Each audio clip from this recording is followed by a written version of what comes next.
देखो यार, इतना तो मुझे पता है, मेहनत हर बच्चा करता है, हर स्टूडेंट मेहनत करता है, लेकिन उसी में किसी का सिलेक्शन होता है और किसी का रिजेक्शन होता है। क्यों?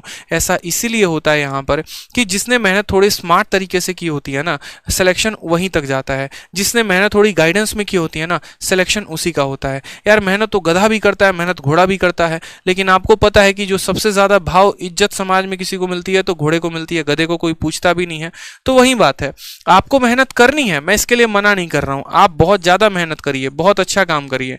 मैं एक छोटी सी बात आप लोगों के साथ डिस्कस भी करना चाहता हूं कि आज के समय में आपको करना क्या चाहिए। तो आज के समय में आपको सफलता की 3 बातें ध्यान रखनी है।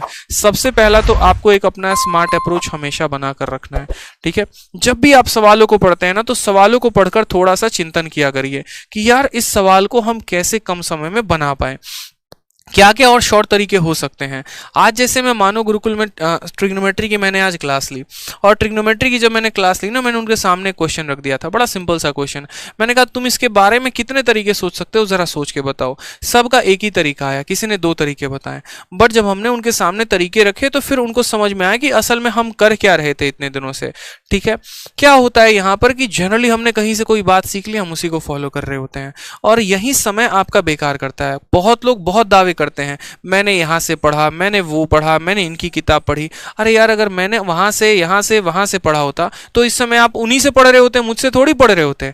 अगर हमने जिनसे पढ़ा है तो आप भी उन्हीं से पढ़ रहे होते, आप मुझसे नहीं पढ़ रहे होते। सीधी सी बात है यार, ठीक है। तो ये मुझे समझ में आता है यहाँ पर कि हाँ ठीक है, आप इस बात को समझिए। जब हम पढ़ाई करते थे ना, जब हम सभी क्वेश्चंस को लगा रहे होते थे, जब हम किताबों को देख रहे होते थे, जब हम मॉक को, तो उनके पे हमने खुद के सॉल्यूशंस पे काम करना शुरू किया। सारे के सारे टेक्निक्स मैंने खुद अपनाए। कैसे कोई क्वेश्चन, अगर मानो कंपाउंड इंटरेस्ट का कोई बढ़िया क्वेश्चन आ गया, तो उसके ऊपर रिसर्च करना शुरू किया कि इसको और शॉर्ट में कैसे बनाया जा सकता है, ठीक है। एवरेज का कोई सवाल आ गया तो इसको मैं कैसे बैलेंस करके बना सकता हूं शॉर्ट में। इसीलिए आप चाहे मेरी परसेंटेज की वीडियो देख लो, चाहे आप मेरी एवरेज की वीडियो देख लो। एवरेज की वीडियो डाली है ना 8 घंटे की, पूरे यूट्यूब के इतिहास में उठा के देखो। अगर मेरा वाला कंसेप्ट पूरे यूट्यूब पर मिल जाना तो मैं बता दूंगा, पूरे भारत में वो कंसेप्ट कभी भी किसी के पास नहीं है।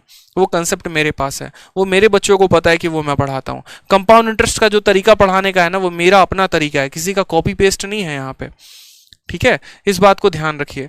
तो ये जो है ना, इनके ऊपर मैंने काम किया, और आप भी इसके ऊपर काम करिए, स्मार्ट अप्रोच के ऊपर। दूसरा जो पॉइंट आ गया वो क्या आ गया, सबसे बड़ा शब्द जो आज के समय में है वो है यहाँ पर आत्मचिंतन।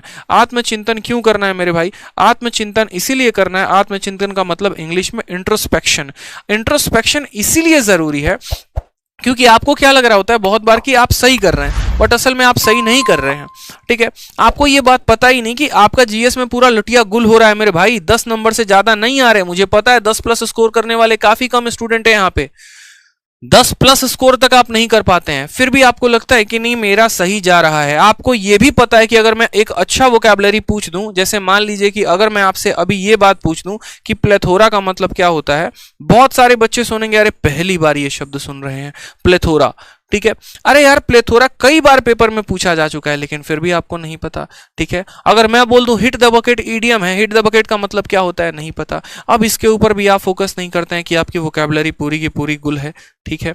अगर आपसे थोड़ा बहुत करंट अफेयर पूछ दिया जाए, भैया पूछो मत, कुछ भी करवा लो, करंट अफेयर मत पूछना, ये अपने को नहीं आता है, ठीक है। रीजनिंग में अगर ढंग की सीरीज दे दी जाए, सिलोगिज्म दे दिया जाए, नहीं आता है। तो ये इसीलिए आत्मचिंतन जरूरी है। हर वीक आप जो है अपने संडे को बैठो, खुद को समय दो, क्या दिक्कत है, अपनी कमियों के ऊपर काम करो, ठीक है। बहुत अच्छे, एक भाई साहब डिस्ट्रक्शन लिख रहे हैं, खतरनाक, वाह वाह वाह, ठीक है।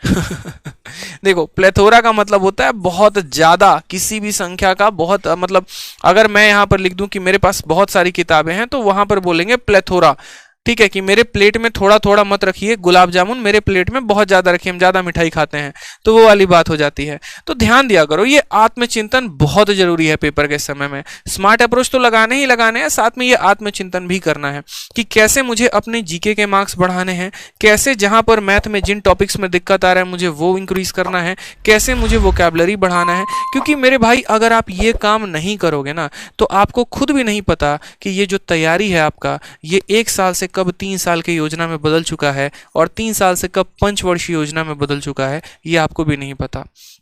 बस गाड़ी चल रही है चल रही है चल रही है, जो है डीजल पेट्रोल उसके अंदर हम डाल रहे हैं, ठीक है, और चल रही है, मंजिल का कोई पता नहीं, बस सोच रहे हैं अब मंजिल मिलेगी, अब मिलेगी, अब मिलेगी, लेकिन पता ही नहीं चल रहा। तो ये बैठकर सोचो, अपनी स्ट्रेटजी बनाओ, अपना पेपर नोट वर्क करो। भाई कोई बुरी बात नहीं है इसमें, कोई शर्माने वाली बात नहीं है।